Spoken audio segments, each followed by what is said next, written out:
Hello everyone, this is Vicky Rajput. अब हम आ गए हैं चैप्टर 4.4 में। एनसीईआरटी की क्लास 10th है ये, ठीक है। एनसीईआरटी की बुक है हमारे पास,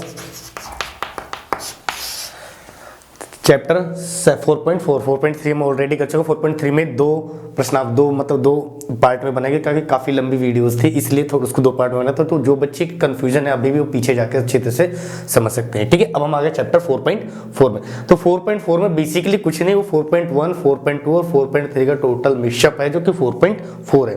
तो मैंने यहाँ पे क्वेश्चन लिख रखे हैं, 1 2 3 क्वेश्चन मैंने अपने लिए लिख रखे हैं, और ये चौथा क्वेश्चन है, ये भी मैं समझाऊंगा। और नीचे हमारे पास कुछ फॉर्मूले दे रखे हैं। तो बेसिकली मैं क्वेश्चन नंबर 4 पे आ जाता।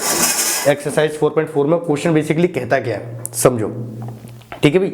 और प्लीज वीडियो के अंदर आते ही पहले लाइक का बटन दबा दिया करो, और जिन बच्चों ने सब्सक्राइब नहीं कर रखा है वो सब्सक्राइब भी कर दो, ठीक है। अब देखो चैप्टर 4.4 में पहला क्वेश्चन क्या कह रहा है कि निम्न द्विघात समीकरणों के मूलों की प्रकृति ज्ञात करनी है तथा मूलों का अस्तित्व है तो उन्हें ज्ञात भी करना है।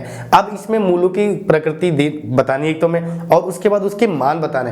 अब मान बताने के लिए यहाँ पे कोई फॉर्मूला नहीं पूछ रहा, फॉर्मूले से नहीं पूछा इसने कि आप पूर्ण वर्ग विधि द्वारा सॉल्व करो या द्विघाती सूत्र के द्वारा सॉल्व करो। तो यहाँ पे कोई फॉर्मूला नहीं है, तो इसके लिए इसमें हम कोई से फॉर्मूले से सॉल्व कर सकते हैं, या हम पूर्ण वर्ग विधि द्वारा कर सकते हैं, या फिर जो हमारे पास द्विघाती सूत्र है उसके द्वारा उसको कर सकते हैं। लेकिन उससे पहले हमें ये बताना है कि इसके मूल वास्तविक में है या नहीं है। आगे बस समझिए। तो मैंने यहाँ पे 3 पॉइंट लिख रखे हैं भाई। आपको मैंने इससे पहले वाले चैप्टर्स में सिखाई रखे हैं कि b² - 4ac कैसे निकालते हैं। तो भाई ABC क्वेश्चन में ABC का मान निकाल लेते हैं। तो ABC का मान निकालना आप लोगों को पता ही है, ठीक है। और फिर उसमें हम b² - 4ac का मान डाल देते हैं, ठीक है भाई। अब b² - 4ac का मान डालते हैं। अगर इसका मान 0 से बड़ा आता है, यहाँ पे लिखा हुआ ना ग्रेटर देन का निशान मतलब कि बड़ा। अगर b² - 4ac का मान मैं निकालता हूँ, उसका मान अगर 0 से बड़ा मतलब प्लस में आना चाहिए, ठीक है भाई। कि b² - 4ac का मान निकाला, तो 0 से बड़ा होने का मतलब जो भी संख्या आएगी मेरी प्लस में आनी चाहिए। किस में आनी चाहिए? प्लस में। जब तो इसके दो भिन्न आएंगे, दो भिन्न अलग आएंगे, और इनकी वास्तविक संख्या आएगी। तो इस तरह के मान के भिन्न अलग अलग होंगे और वास्तविक संख्या होगी, ठीक है। और उसी को अगर b² - 4ac में करता हूं और उसके मान 0 आ जाते हैं, कितने आ जाते हैं? 0। तो उन दोनों के मूल बराबर होंगे, मतलब x का मान निकालते हैं तो x का मान अगर 4 आता है तो दोनों 4 ही आएंगे, 4 और 4 दोनों बराबर ही आएंगे। आगे बस समझ में। और अगर मैं b² - 4ac छोटा है 0 से छोटा का मतलब अगर संख्या माइनस में आए, भाई b² - 4ac का मान में निकालूं और संख्या अगर माइनस में आती है, किसमें? माइनस में आती है, तो कोई वास्तविक मूल नहीं होंगे, उसके कोई भी वास्तविक मूल नहीं होंगे। आगे बात समझे। अब हम करते हैं क्वेश्चन में। तो मैंने आपके लिए पहला क्वेश्चन यहाँ पे लिख रखा है। तो पहले क्वेश्चन है मेरा 2x² - 3x + 5, ये पहला क्वेश्चन, ठीक है। तो सबसे पहले आप लोग लिखोगे इसमें से ABC, इनमें से A कितना है, B कितना है और C कितना है। तो A क्या होता है हमारा, भाई अब तक तो सीख गए होंगे कि x² के आगे वाली जो संख्या होती है वो हमारा A होता है। तो इस x² के आगे क्या है मेरा? 2, ठीक है भाई। उसके बाद B कितना है मेरा? x² के आगे वाली संख्या A, तो x के आगे वाली संख्या B, x के आगे वाली संख्या B। तो x के आगे मेरे पास -3 है, तो -3। उसके बाद C हमारी कोई भी कांस्टेंट राशि होती है। तो कांस्टेंट राशि कितनी है मेरे पास? 5। C हो गया मेरा 5। आगे बात समझ में। तो A = 2, B = -3, C = -5, ठीक है। अब जो मैंने यहाँ पे मूल बता रखे हैं, b² - 4ac निकालना है, तो आपको सीधा पहले मूल निकालना है, b² - 4ac, जिसको हम d से लिखते हैं। किससे लिखते हैं? d से। तो d होता है हमारा b² - 4ac। मान डाल दो सबका यहाँ पे मान डाल दो। मैं b का मान डालता हूँ, b का मान कितना है भाई? -3, तो आ जाएगा -3 का होल स्क्वायर। आगे बस समझ में। माइनस है, -4 है, 4 इनके बीच कोई निशान नहीं है, गुना a है, a का मान कितना है? 2 गुना है, गुना c है, c का मान कितना है? 5। अंडरस्टैंड? आगे बात समझ में। कमेंट करो यस सर, ठीक है। अब 3 का स्क्वायर कितना होता है भाई? 9। 3 का स्क्वायर 9। अब माइनस का स्क्वायर करते हैं तो क्या हो जाएगा? प्लस। माइनस का स्क्वायर करते हैं तो प्लस। तो ये 3 का स्क्वायर कितना आ जाएगा? 9। माइनस है, माइनस। 4 दूनी 8, 8 पंजे 40, ठीक है भाई। कितना आ जाएगा? 40। सॉल्व करते हैं। 9 + का 40 माइनस का, 9 + का 40 माइनस का। निशान अलग अलग है, और निशान अलग अलग तो क्या करते हैं हम लोग? घटा देते हैं। तो 40 में से 9 जाएगा, कितना बच जाएगा? 31। वो भी 31 किसका आएगा, माइनस का। मतलब कि मैंने यहाँ पे डी जो मान निकाला वो मेरा आ रहा माइनस का 31। अब आप लोगों को यहाँ पे चेक करना है कि बी स्क्वायर माइनस 4ac जो मैंने निकाला क्या वो 0 से बड़ा है, मतलब क्या वो संख्या प्लस की है। प्लस की होगी तो ही हम द्विघाती सूत्र लगाएंगे या फिर वो पूर्ण वर्ग वाला निकालेंगे। लेकिन यहाँ पे 0 से बड़ा तो नहीं, मतलब 0 से छोटा है, ना ही 0 के बराबर है। ये किस में जा रहा है, माइनस में जा रहा है, मतलब 0 से भी छोटा है, 0 से छोटा है। तो इसका कोई भी वास्तविक मूल नहीं होगा। बस खाली आपको यही लिख देना है लास्ट में कि कोई भी वास्तविक मूल नहीं होंगे। तो यहाँ पर हमने लिख दिया वास्तविक मूल नहीं होंगे। आगे बस। और जिसके वास्तविक मूल नहीं होंगे उसका फॉर्मूले से सॉल्व नहीं करना है। फॉर्मूले में सॉल्व जब भी करना है जब हमारे तो संख्या प्लस किया है, बी स्क्वायर मैंने 4ac प्लस किया है या फिर 0 के बराबर आए, तभी हमें उसको सॉल्व करना है द्विघाती सूत्र में या फिर किसी और सूत्र में, नहीं तो अन्यथा हमें उसको सॉल्व नहीं करना। तो ये तो हो गया मेरा पहला क्वेश्चन। इसी के साथ मैंने वर्गमूल वाला एक क्वेश्चन लिख रखा है जिससे आपको थोड़ा सा टफ लगा, इसलिए मैंने वर्गमूल वाला क्वेश्चन लिख दिया।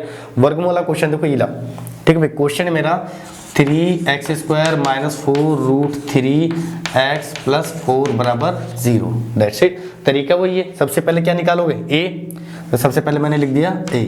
भाई a क्या है मेरा, x² के आगे वाली संख्या। तो x² के आगे वाली संख्या क्या है, 3।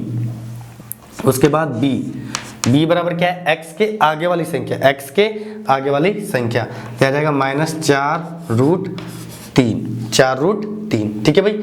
और c क्या है मेरा, 4, c क्या है मेरा 4। दैट्स इट भाई। मैंने a बता रखा है आपको x² के आगे वाली संख्या, b मैंने बता रखा है x के आगे वाली संख्या, तो x के आगे वाली संख्या माइनस 4 रूट 3, तो माइनस 4 रूट 3, और c हमारी कोई भी कोष्ठक राशि होती है। आगे बस समझे। अब हम d निकालते हैं इसका। तो d हमारा क्या फॉर्मूला है, b square minus 4ac, b square minus 4ac मान डाल दो। b का मान कितना है, माइनस 4 रूट 3, तो माइनस का 4 रूट 3 का होल स्क्वायर, ठीक है भाई।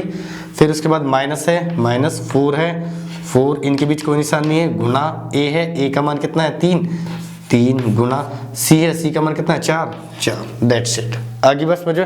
अब इसको सॉल्व कर दो। अब इसको सॉल्व करता हूं, देखो इसका भी स्क्वायर और इसका भी स्क्वायर, तो 4 का स्क्वायर कितना हो जाएगा, 16।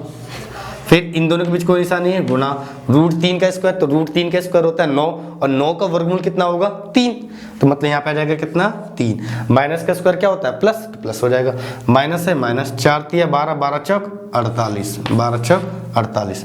अब इसको सॉल्व कर दो, तो 16 तिया 48 माइनस 48 बराबर 0। अब मेरे पास बी स्क्वायर माइनस 4ac का मान कितना आ गया, 0, मतलब सेकंड वाली टर्म। मैंने आपको पहले बता दिया कि बी स्क्वायर माइनस 4ac या तो प्लस का हो या 0 के बराबर हो, तो ही उसको हम पूर्ण वर्ग विधि द्वारा या फिर द्विघाती सूत्र द्वारा उसको सोल्व करेंगे, नहीं तो नहीं करेंगे। मतलब कि हमारा तो इन दोनों में से आ गया, ये आ रहा मेरा बराबर 0, मतलब कि 2 बराबर मूल होंगे, मतलब इसके मूल जो आएंगे दोनों एक जैसे ही आएंगे। अब इसको द्विघाती सूत्र में डाल दो।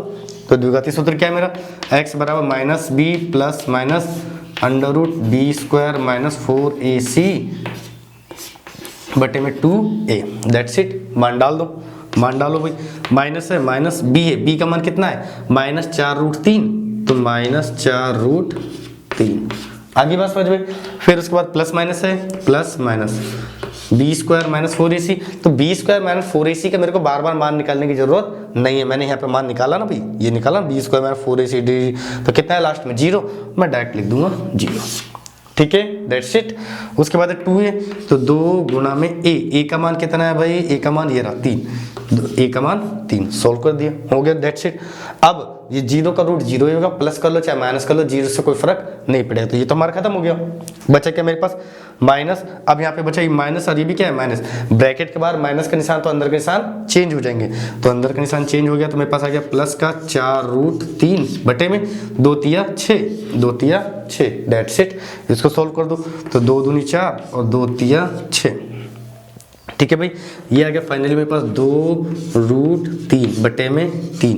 इसको थोड़ा सा और आगे सॉल्व कर सकते हैं, इसको थोड़ा सा और आगे सॉल्व कर सकते हैं। कैसे, इस 3 की जगह पे हम रूट 3 गुना रूट 3 लिख सकते हैं, या फिर ये भी चल जाएगा, ये भी चल जाएगा, ये भी लिख दो, क्योंकि नीचे बटे में हम रूट रखते ही नहीं, उससे कोई फायदा होगा नहीं।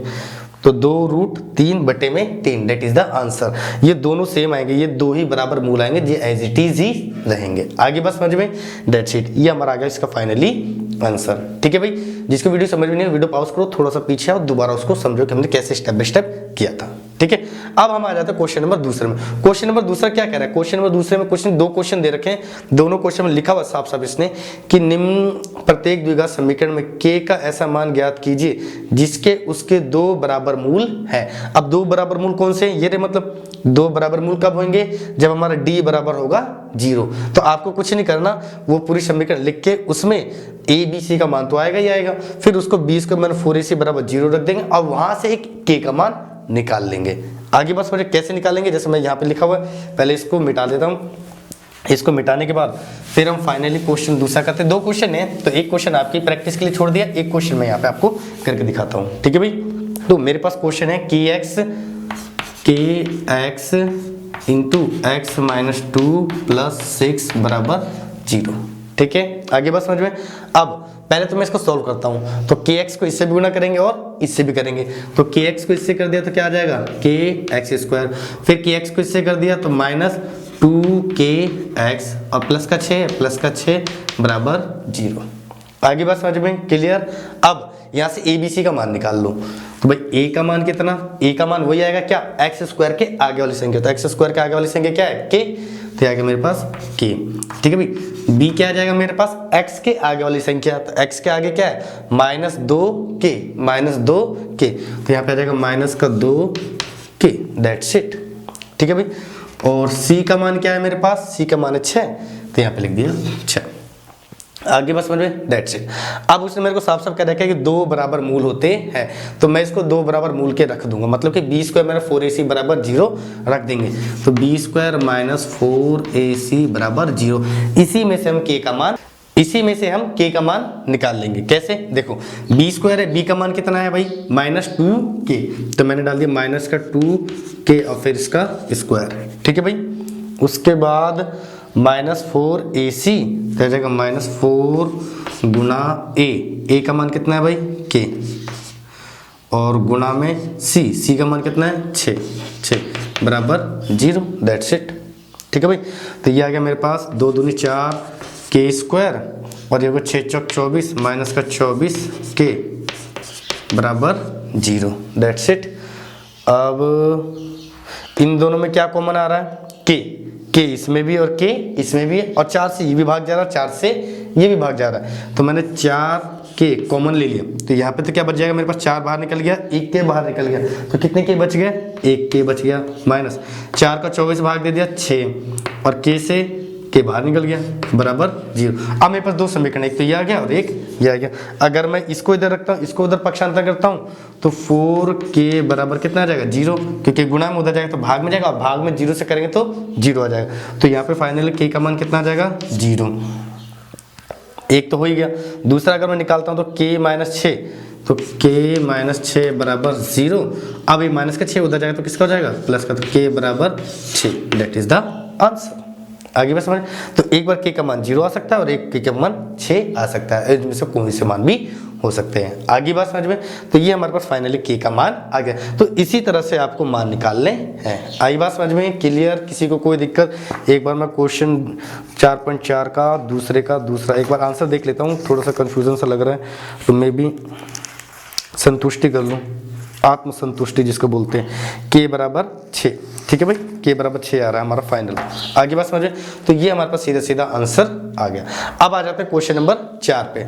इसमें उसके बाद क्वेश्चन 3 4 5 3 क्वेश्चन दे रखे हैं। कितने क्वेश्चन दे रखे हैं 3, तीनों क्वेश्चन सेम ही है। हमें क्वेश्चन नहीं, बस इनके मान निकालने। क्या निकालने, मान निकालने और इनके समीकरण बनानी है, ठीक है भाई। तो तीसरा क्वेश्चन मैं आपको क्वेश्चन पढ़ के बता दूंगा, उसको समझा भी दूंगा, मे बी उसको फिर आप उसको सॉल्व करके कर लेना, ठीक है भाई। अब देखो क्वेश्चन नंबर 3 क्या कह रहा है, कह रहा है कि एक ऐसी आम की बगिया बनना संभव है। अब हमें समीकरण बना के देखनी है और समीकरण में b का मान डाल के देखना है, b ये निकालना। अगर ये माइनस में आता है तो वो संभव नहीं होगा, अगर इनमें से कोई सा आता है तो वो संभव होगा। अब हम समीकरण बना के आपको चेक करना है, पहले इसमें चेक कर लेना, मान मत निकालना, ठीक है ना। तो यहाँ पे लिखा हुआ है कि बगिया बनाना संभव जिसकी लंबाई चौड़ाई से दुगनी हो और उसका क्षेत्रफल 800 मीटर स्क्वायर हो। तो हम क्या करेंगे भाई, माना उसकी लंबाई कह रहा है लंबाई चौड़ाई से दुगनी है, तो हम क्या करेंगे, चौड़ाई मान लेंगे उसकी x, तो लंबाई कितनी हो जाएगी, दुगनी है ना भाई, तो 2x हो जाएगा। और फिर उसका क्षेत्रफल दे रखा है उसका क्षेत्रफल दे रखा, मतलब कि लंबाई गुना चौड़ाई बराबर कितना आ जा रहा है 800। अब इसको सॉल्व करता हूँ तो यह 2x यह आ जाएगा 2x² बराबर 800। इसको सॉल्व कर, x² बराबर 2 गुना में उधर जाए तो क्या हो जाएगा, भाग में हो जाए तो 800 बटे में 2 करते हैं तो यह आ जाएगा मेरे पास 400। ठीक है भाई, फिर x² का स्क्वायर रूट कर दो तो ये आ जाएगा मेरे पास x बराबर 2 गुना 2 और 10 गुना 10। तो x का फाइनली मान मेरे पास आ गया 20। अब यहाँ पे आ जाएगा 20 और 20 दूनी 40, तो आ जाएगा 20 और ये 40, दैट्स इट। तो जिसके मान निकलते हैं मतलब कि उसका बनना संभव है, जिसके मान नहीं निकलेंगे उसका बनना संभव ही नहीं होगा। ठीक है भाई, ये हो गया क्वेश्चन नंबर 3। क्वेश्चन नंबर 4 देखो, कह रहा है कि क्या निम्न स्थिति संभव है, यदि है तो उनकी वर्तमान आयु ज्ञात कीजिए। 2 मित्र हैं, दोनों मित्रों की आयु का योग है 20। ठीक है भाई, और 4 वर्ष पूर्व मतलब पहले उनकी आयु का गुणनफल था 48। उनकी आयु का गुणनफल था 48। तो भाई मान लो, माना पहला दोस्त की वर्तमान आयु मान लिया मैंने x, उसकी वर्तमान आयु कितनी मान ली x। अब दोनों को जोड़ने पे कितना होता है 20, तो दूसरे वाले की कितनी हो जाएगी भाई। इससे पहले मैंने आप लोगों को कई बार समझा रखा है कैसे भाई, 2 अंकों का योग 20 है, जिसमें से मैं अगर एक बोल देता कि भाई 1 है 14, तो दूसरा कितना हो जाएगा 14, 20 में से 14 लेस हो जाता है 6, मतलब कि दूसरा इसी तरह एक दोनों की आयु का योग 20 है, कितना है 20, तो 20 में से पहली x हो गई तो दूसरी कितनी हो जाएगी 20 minus x, that's it, 20 minus x। आगे बस समझ में।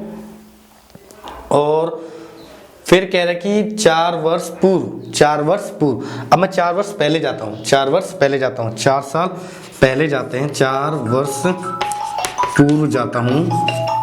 4 वर्ष पूर्व जाने के बाद तो इसकी आयु कितनी हो जाएगी x माइनस 4, और दूसरे वाले की कितनी हो जाएगी भाई, दूसरे वाले की मेरे पास ऑलरेडी है 20 माइनस x, इसमें हो जाएगा माइनस का 4। ठीक है भाई, इसको सॉल्व कर लो तो 20 प्लस का 4 माइनस का, 20 में से 4 जाएगा तो कितना बचेगा 16 माइनस x। ठीक है भाई, तो ये आ गया मेरे पास दूसरे वाले की आयु। अब इन दोनों का गुणनफल मतलब कि x माइनस 4 गुना में 16 माइनस x बराबर कितना आना चाहिए 48। कितना आना चाहिए 48। ठीक है भाई, कितना आना चाहिए 48।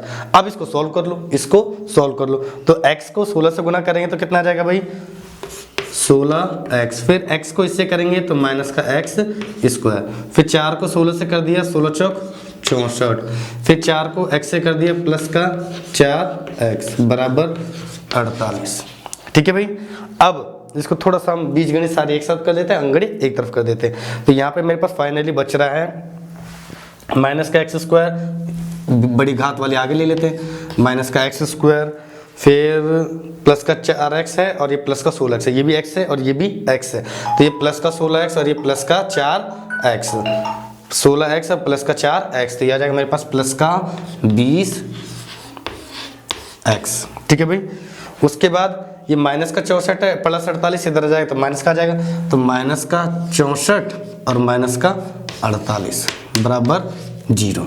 ठीक है भाई, अब ये माइनस का और ये भी किसका है माइनस का, दोनों निशान से जोड़ दो तो 8 और 4 12, 12 का 2 हासिल 1, 6 4 10, 10 और 1 11, माइनस है माइनस 20x है 20x, फिर माइनस x स्क्वायर है माइनस का x स्क्वायर, ये प्लस का है प्लस का, ये आ गया हमारे पास minus x square plus 20x minus 112 बराबर 0। अब हम निकालेंगे क्या b स्क्वायर माइनस 4ac, तो सबसे पहले a b c का मान लिख लो, तो a का मान भाई x स्क्वायर के आगे वाली संख्या हमारी a होती है, इसके आगे कोई संख्या नहीं मतलब कि माइनस का 1, माइनस भाई और कुछ नहीं तो 1, फिर उसके बाद b का मान b बराबर 20, भाई x के आगे वाली संख्या क्या होती है b होती है, तो यहाँ मेरे पास आ गई b। उसके बाद c बराबर माइनस का 112, माइनस का 112, डेट्स इट, ये सी आ गया।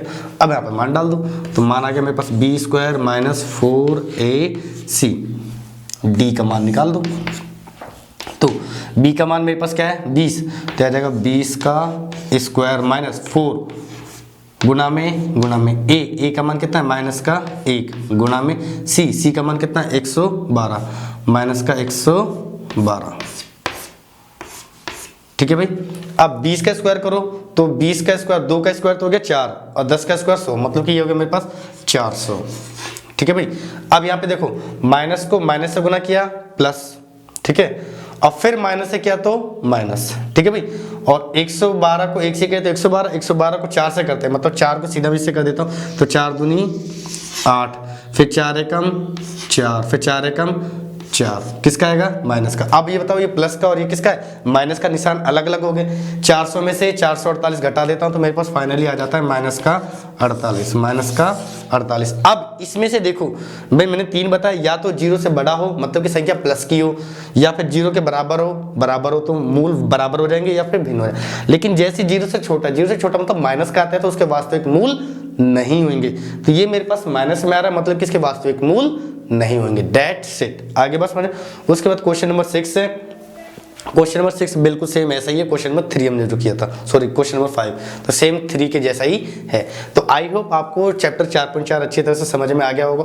बहुत से बच्चे वीडियो अच्छी तरह से देखते नहीं है, खाना खाते समय रजाई में घुस के कैसे भी आंख बंद करके देख लेते, इस वजह से उनको समझ में नहीं आता। मैं आप लोगों से रिक्वेस्ट करता हूँ कि प्लीज़ आप लोगों के एग्जाम नज़दीक है, बिल्कुल ही नज़दीक है एक तरफ से, तो कल ही मान लो, ठीक है। तो ऐसे में आपके पास जब भी वीडियो आती है, लेक्चर आते हैं आपके, तो आप मोबाइल के साथ या फिर डेस्कटॉप पे देखते हो डेस्कटॉप पे, या फिर लैपटॉप पे देखते हो लैपटॉप, उसके साथ अपनी मैथ की बुक रखो, जो एक्सरसाइज है उसके साथ वो एक्सरसाइज खोल के रखो, और साथ में रफ कॉपी भी रखो, और इन सारे क्वेश्चंस को हाथों हाथ करते रहा करो, जिससे कि आपको अच्छी तरह से मेमोरी हो जाएगी और उसको मेमोराइज हो जाएगा, फिर करते समय आपको दिक्कत नहीं आएगी। लेकिन बहुत से बच्चे गलती यही करते हैं कि वो सीधा किताब खोल, फोन खोल दिया, वीडियो चल रही है, इधर मम्मी ने बुला लिया, पापा ने बुला लिया, उसी में लगे रहते हैं। तो ऐसा करने से आपको समझ में नहीं आएगा। तो प्लीज नोटबुक और अपनी बुक लेके बैठा करो, ठीक है। अब हम मिलेंगे नेक्स्ट क्लास में, और नेक्स्ट क्लास किस टॉपिक पे चाहिए जल्दी से कमेंट भी कर सकते हो कि सर हमें ये चैप्टर समझ में नहीं है, इस चैप्टर के रिगार्डिंग मैं आपको समझाऊंगा, ठीक है। अब हम मिलेंगे अगली क्लास में, तब तक के लिए बाय। और वो दूसरा चैनल सब्सक्राइब नहीं किया तो उस चैनल को भी सब्सक्राइब जरूर करें, ठीक है भाई। अब हम मिलते हैं नेक्स्ट क्लास में।